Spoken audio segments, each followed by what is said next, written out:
দেশের পতাকা উড়িয়ে মিছিলে মিছিলে মার্চে এগিয়ে যাচ্ছে লাখো ছাত্র জনতা। স্বৈরাচারের বুলেটের আঘাতে শহীদের নাম, শ্রদ্ধা আর সম্মানে যারা গেঁথেছে মনে, প্লাকার্ডে প্লাকার্ডে তাদের চিরস্মরণীয় রাখার প্রাণবন্তকর চেষ্টা তাদের।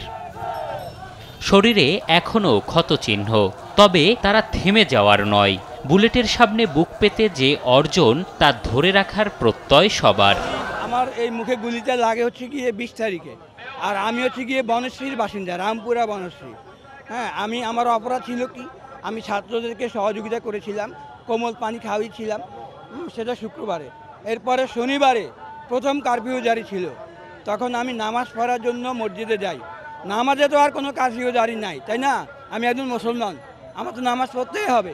আমি নামাজ পড়ে যখন বাসায় আসি, আমার বাসায় আসার সাথে সাথে অনেক দূর থেকে অতর্কিতভাবে অনেকগুলো গুলি ছাড়ে। এই স্বাধীনতা প্রত্যেকটি মানুষের, ধর্ম, বর্ণ, হিন্দু হোক, বৌদ্ধ হোক, খ্রিস্টান হোক এবং একটা গরিব হোক, ধনী হোক, সবার।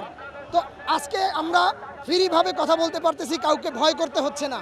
এই স্বাধীনতার জন্য সবাইকে ধন্যবাদ। আর যারা শহীদি মারা গিয়েছেন, আল্লাহ তাআলা তাদের রুহুর মাগফিরাত কামনা করছি। স্বাধীনতা যেন আমরা অক্ষুণ্ণ রাখতে পারি এবং যারা আহত তাদের যাতে আমরা সঠিক অধিকারটা ফিরিয়ে দিতে পারি।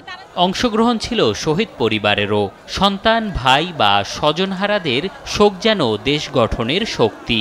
রয়েছে হত্যাকারীদের দেশে এনে বিচারের দাবি।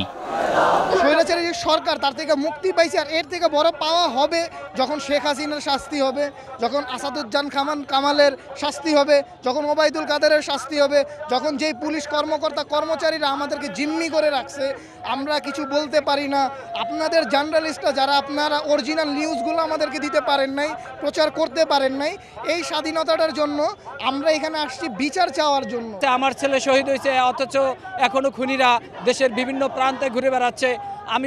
আমি প্রধান উপদেষ্টার কাছে এই আহ্বান জানাবো যে অনতিবিলম্বে যারা এই হত্যাকাণ্ডের সাথে জড়িত, শেখ হাসিনার মন্ত্রী পরিষদ সহ আওয়ামী লীগ, যুবলীগ, ছাত্রলীগের বা 14 দলের যারা এই হত্যাকাণ্ডের সাথে জড়িত আছে, সবাইকে গ্রেপ্তার করে অনতিবিলম্বে দৃষ্টান্তমূলক শাস্তির আওতায় আনা হোক। আমাকে শেষ করে দিল বাবা, আমাকে শেষ করে দিল এই শেখ হাসিনা সরকার, আমাকে শেষ করে দিল বাবা। খুব সুখী পরিবার ছিলাম আমি, আমার 3টা ছেলে ছিল, এটা বড় ছিল বাবা, আমার সাথে কাজকাম করতো, এখানে যেত ওখানে যেত। বাবা, তোমার বয়স হয়েছে, তোমার আর যাওয়া লাগবে না। আজকে আমাকে শেষ করে দিল ওরা। দেশবাসীর কাছে এবং যত ছাত্র ভাইরা আছে কিংবা প্রশাসক ভাইরা আছে, সবার কাছে আমার অনুরোধ, যদি আমার ছেলে গুলিবিদ্ধ হয়ে মারা যায়, আমি যেন লাশটা পাই বাবা হিসাবে। আর যদি জীবিত থাকে তাহলে যত দেশের যারা দেশ পরিচালনা আছে, প্রশাসক ভাইরা আছে, সবার কাছে আমার অনুরোধ, আমার ছেলেটা যেন, আমি বাপ হইয়া আমার সন্তানটা যেন আমার বুকে ফিরিয়ে দেয়। ঢাকা বিশ্ববিদ্যালয়ের রাজু ভাস্কর্য থেকে শুরু হয়ে মার্চটি নীলক্ষেত, কলাবাগান, ধানমন্ডি 27 ফার্মগেট, কারওয়ানবাজার, বাংলা মোটর, শাহবাগ হয়ে শহীদ মিনারে গিয়ে শেষ হয়।